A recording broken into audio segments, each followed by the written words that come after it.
नमस्कार दोस्तों, मेरा नाम अंकित द्विवेदी है। मैं मनोवैज्ञानिक हूँ प्रतापगढ़ से। स्वागत करता हूँ आप लोगों का अपने इस यूट्यूब चैनल पे। दोस्तों, आज का जो हमारा टॉपिक है वो मोटिवेशन पे बेस्ड है। मोटिवेशन का दोस्तों यहाँ से मेरा मतलब हमारे टॉपिक से ये है कि जो मेरा मानना है, जो मैंने देखा है कि बहुत ज्यादा मोटिवेशन व्यक्ति के प्रति हानिकारक साबित होता है।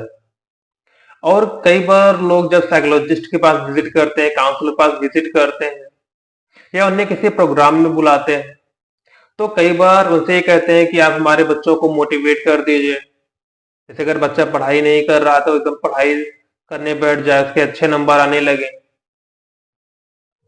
तो यहाँ पे दो चीजें हैं, एक मोटिवेशन क्या होता है और क्या कोई काउंसलर, कोई साइकोलॉजिस्ट क्या सच में बच्चे को मोटिवेट कर देते हैं कि बच्चा अगर नहीं पढ़ रहा तो पढ़ने के लिए बैठ जाए, या अगर कोई बीमारी है तो वहां पे मोटिवेट कर दें ताकि बच्चा स्वयं से हील करना सीख जाए और अपनी जो प्रॉब्लम्स हैं उसे वो दूर करने में एकदम मददगार साबित हो उसके लिए। तो दोस्तों, मोटिवेशन मतलब क्या होता है? अगर कोई व्यक्ति अगर कोई कार्य कर रहा है तो वो कार्य क्या होता है? गोल ओरिएंटेड होता है। एक गोल होता है और गोल को प्राप्त करने के लिए वो व्यक्ति क्या करता है? कार्य करता है। तो गोल क्या है? वो उसे मोटिवेशन देता है, उस कार्य को करने के लिए प्रेरित करता है। और मोटिवेशन दो प्रकार का माना जाता है। एक होता है आपका बाह्य मोटिवेशन, एक होता है आंतरिक मोटिवेशन। तो बाह्य मोटिवेशन में क्या होता है कि कुछ चीजें प्राप्त करने के लिए हम कोई कार्य करते हैं। आप ऐसे समझ सकते हैं कि जैसे आप बच्चे को ये कहो कि आप मेरे लिए एक गिलास पानी लेके आओ, तो बदले में हम आपको एक चॉकलेट देंगे। तो यहाँ आप क्या कर रहे हैं? आप बच्चे को चॉकलेट प्रोवाइड कर रहे हैं, वो भी कब? जब आपको वो एक गिलास पानी लाके देगा। तो क्या है? Bye motivation. और सेकंड क्या होते हैं? आंतरिक मोटिवेशन। कि जैसे हम बच्चे को क्या करते हैं? प्रेरित करते हैं, या कोई भी इंडिविजुअल, कोई भी है, बच्चे को प्रेरित कर रहा है कि हाँ ये काम आप कर सकते हो। और वो आंतरिक मोटिवेशन तब होगा जब वहां पे उस व्यक्ति का इंटरेस्ट रहेगा। जैसे अगर किसी को कला करना, पेंट करना बहुत अच्छा लग रहा है, पेंटिंग बहुत अच्छा वो कर ले रहा है, पेंटिंग करना उसे बहुत पसंद है, तो वहां पे पेंटिंग क्यों कर रहा है? क्योंकि उसे पेंटिंग करने से उसे खुशी मिलती है। तो क्या है? ये एक आंतरिक मोटिवेशन है।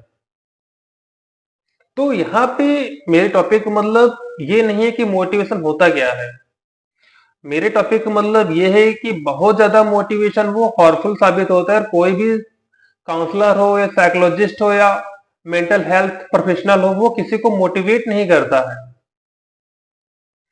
अब हार्मफुल कैसे होता है? हार्मफुल इसलिए होता है कि कई बार क्या होता है, जो मोटिवेटर होते हैं, जैसे अगर मान लीजिए कोई बच्चा है, वो किसी अदर स्ट्रीम में जाना चाह रहा है और उसे मोटिवेट करके आप किसी अदर स्ट्रीम में जा रहे हैं, ले जाना चाह रहे हैं, तो आपने उससे बात किया तो बच्चा मोटिवेट हो गया कि हाँ इस फील्ड में बहुत अच्छे अच्छे स्कोप है, हम बहुत कुछ कर सकते हैं।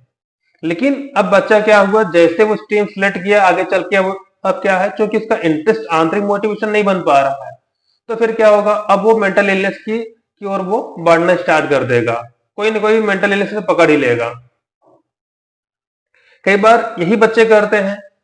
अब मोटिवेशन प्राप्त करने के लिए कई बार नेट का सहारा लेते हैं, रोज मोटिवेशन स्पीच पढ़ते हैं। तो मोटिवेशन स्पीच उन्हें क्या कर रहे हैं? मिसगाइड करते हैं। अब कोई भी काउंसलर हो, कोई भी साइकोलॉजिस्ट हो, किसी को मोटिवेट नहीं करता, बस उसको रियलिटी से एकदम अवगत कराता है। और वहां पे रियलिटी का अवगत वो जैसे आम लोग भी कराते हैं और साइकोलॉजिस्ट, काउंसलर भी कराते हैं। तो जो साइकोलॉजिस्ट, जो काउंसलर होते हैं, उन्हें जो रियलिटी से जो अवगत कराते हैं, तो उसके लिए एक साइंटिफिक अप्रोच को फॉलो करते हैं, एक वैज्ञानिक पद्धति को फॉलो करते हैं। तो यही दोनों का तरीका अलग अलग होता है कि अगर आप किसी को मेंटल स्पेशलिस्ट के पास ले जा रहे हैं, या आप खुद उसे आप बताते हैं क्या सही है क्या गलत है। तो मेरे कहने का मतलब ये है कि अगर कोई ये चाह रहा है कि नहीं आप एक सेशन में बिल्कुल ठीक कर दीजिए, कोई बच्चा नहीं पढ़ रहा तो पढ़ने लगे, तो ऐसा नहीं होता है कि कोई मोटिवेट कर दिया कि हाँ मेरा बच्चा पढ़ नहीं रहा, मोटिवेट कर दी, तो वहां पर मोटिवेशन नहीं होता। वहां पे काउंसलिंग चलती है, साइकोथेरेपी चलती है, बहुत सारे उसके एरियाज को देखना पड़ता है, देखा जाता है कि बच्चा अगर नहीं पढ़ रहा, इसके पीछे क्या क्या रीजन है। उसमें हो सकता है कि थोड़ा समय आपको देना पड़े, हो सकता है कि आपको 1 सेशन, 2 सेशन, 3 सेशन या 4 सेशन लेने पड़े। तो वहां पे वो मोटिवेट नहीं करेंगे, बल्कि उस चीज को फाइंड आउट करने का प्रयास करेंगे कि हाँ ऐसे कौन से फैक्टर हैं जिससे इसके नंबर कम आ रहे हैं।